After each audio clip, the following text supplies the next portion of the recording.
Before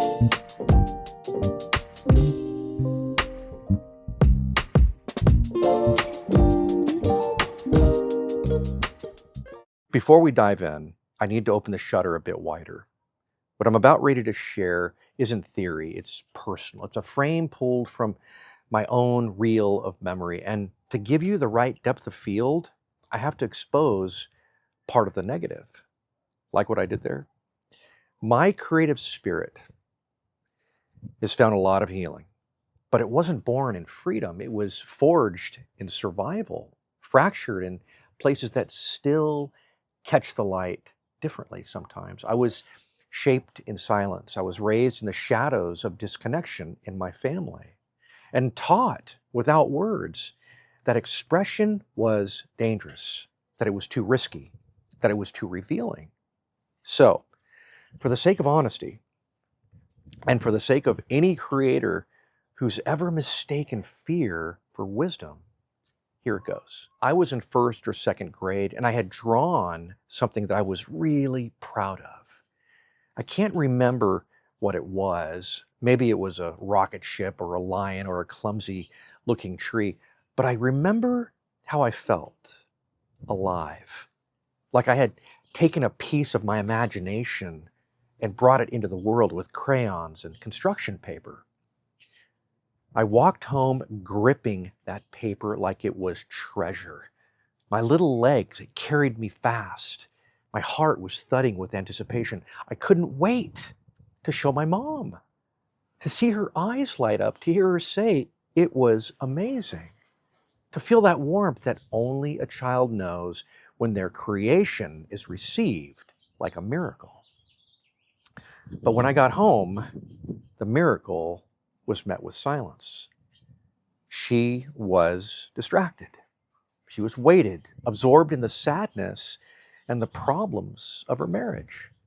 My father's drinking, the anger in the walls, the grief sitting heavy on the couch like a ghost. My drawing, my moment, it dissolved into chaos. It wasn't maliciously. It was missed like so many other things in a house run by survival, not celebration. The moment, that moment, it branded something really deep in me. A quiet message. What I make doesn't matter. And for years, that message, it shaped the way that I saw my creativity.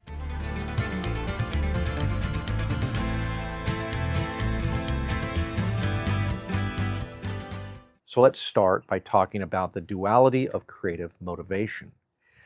So I think a lot of creators live in a split reality. One side, it dreams with hope.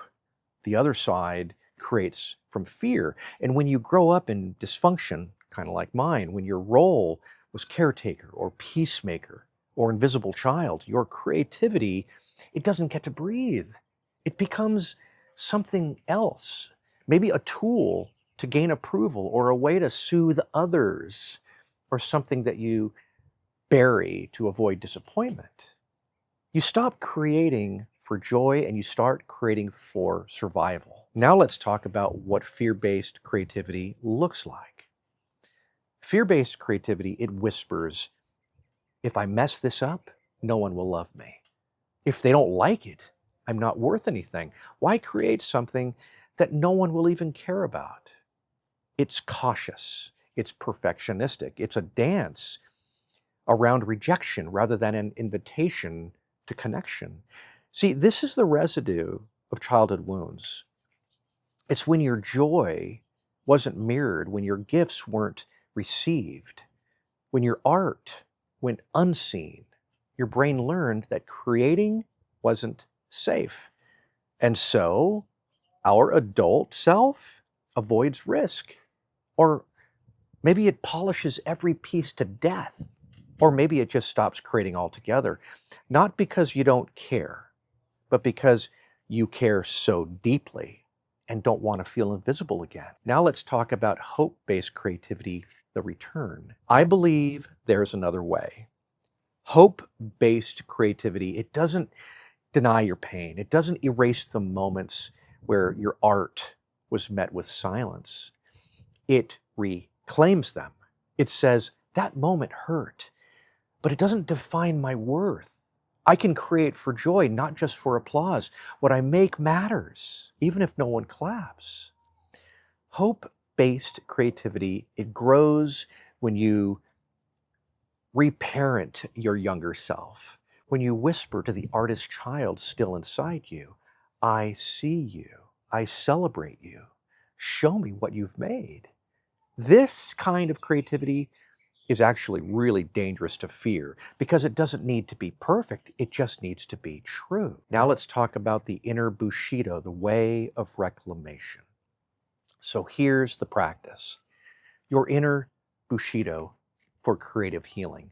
Number one, these are just suggestions. They've worked for me, like I always say.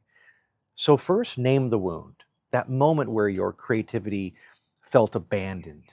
Write it, draw it, speak it out loud. Number two, validate the boy or girl who drew the rocket ship.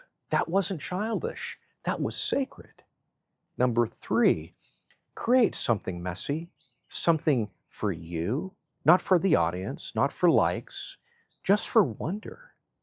And number four, bless the work.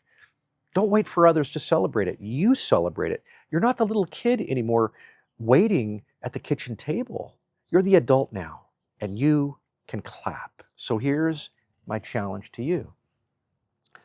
Go find the old drawings, the abandoned notebooks, the voice that got quiet, that part of you that still thinks it doesn't matter. Pick up the crayon, make a mess, draw the thing, and bless it. Not because someone else will, but because it's time you did. Now go. Create like the miracle you are. The drawing is still in your hand, and this time you get to bring it home to someone who sees it.